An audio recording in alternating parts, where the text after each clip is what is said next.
আসসালামু আলাইকুম, কেমন আছেন সবাই?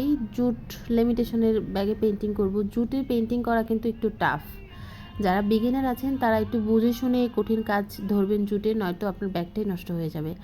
আমি আজকে স্টারি নাইট পেন্টিং করব। আর এই পেন্টিংটা কিন্তু ভিডিওতে আপনারা দেখছেন যেন আমি তুলি ধরছি আর হয়ে যাচ্ছে, তাড়াহুড়া করে আঁকছি, এরকম না। এটা খুব আস্তে ধীরে কাজ।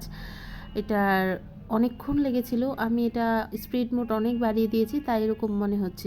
জুটের ব্যাগে মানে রং কিন্তু বসতে চায় না। স্টারি নাইটের এই কাজটা ধরার পর আমার মনে হচ্ছিল যে এটা স্টারি নাইট না করাই ভালো ছিল, কারণ এই স্টারি নাইটের কাজটা বসছিল না। কারণ এই স্টারি নাইটের তো এখানে পুরোটাতেই রংটা মানে লেপ্টে দেওয়া লাগে, তখন আমার কাছে খুব টাফ মনে হচ্ছিল। যারা বিগিনার আছেন সেক্ষেত্রে এইটুকু বিষয় একটু চিন্তা ভাবনা করে কাজটা শুরু করবেন। কিন্তু কাজ করার পর এটার আউটলুকটা ভীষণ সুন্দর আসে। আর কাজ করাই যায়, কঠিন কাজ কেন করা যাবে না? কিন্তু সে অনুযায়ী দামটা নেওয়া যায় না। অনেকেই বলেন যে আপু, নর্মাল ব্যাগের দাম তো আপনার পেজে 500-600 টাকা করে, এটার দাম কেন 650 টাকা হবে? তখন তো আর বলতে পারি না এটার আর্টটা কঠিন, হ্যান ত্যান দুনিয়ার কিছু এক্সকিউজ দেখাইলেই বলে আপু একটু কম রাখেন, হ্যান।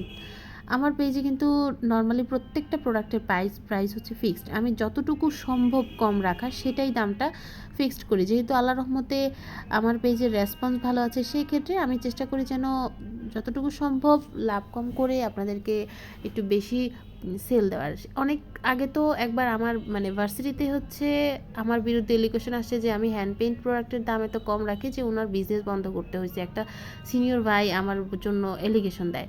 এটা আমার কাছে খুব হাস্যকর লাগছিল।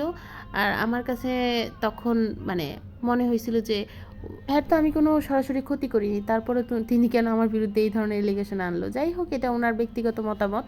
তো সেই ক্ষেত্রে আমি এগুলো নিয়ে পরবর্তীতে ভাবিনি। আমার বিজনেসটা তখন ইউনিভার্সিটি কেন্দ্রিক ছিল। এখন আলহামদুলিল্লাহ এটা ইউনিভার্সিটি কেন্দ্রিক না, এটা এখন সারা বাংলাদেশে অনেকেই আমাকে চিনে, আমার ভিডিও রেগুলার দেখে, অনেকেই আমাকে পছন্দ করে। এর মধ্যে অপছন্দের সংখ্যা খুবই কম থাকতেই পারে, সবাইকে তো সবাই পছন্দ করবে না, এটা স্বাভাবিক বিষয়।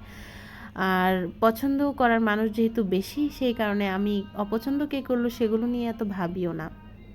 যাই হোক, আপনারা এই ব্যাগগুলো কিন্তু আমার পেজে অর্ডার করতে পারেন। আর এই ব্যাগটা আপনি কাস্টমাইজ করেও অর্ডার করতে পারেন। এটা নীল রং আছে, আপনি চাইলে হলুদ কালারে এই ডিজাইনটা করতে পারেন। আমার কাছে এখন মনে হচ্ছে যে এটা হলুদ কালার ব্যাগেই বেশি সুন্দর লাগতো।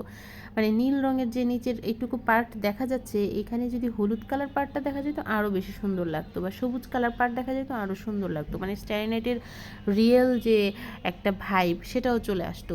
স্টারি নাইটটা কিন্তু নীলের জন্য মানে ফুটে নাই, ফুটছে মূলত এই হলুদ কালারটার জন্য, যেটা আমার কাছে আমার চোখে মনে হয় আর কি। আপনারাও একটু খেয়াল করে দেখবেন যে স্টারি নাইটটা চোখে লাগে গাছ আর এই সব মানে হলুদ কালারটার জন্য। যাই হোক, স্টারি নাইট অনেকে অনেকভাবে আঁকে, আমিও বিভিন্নভাবে আঁকি। আমি 4-5 রকম করে স্টারি নাইট আঁকি, কারণ একজনের আর্টের সাথে আরেকজনের আর্ট মিলবে না। আর এটা ব্যাগটার ফাইনাল লুক। সবাই জানাবেন কেমন হয়েছে। সবাই ভালো থাকবেন। আসসালামু আলাইকুম।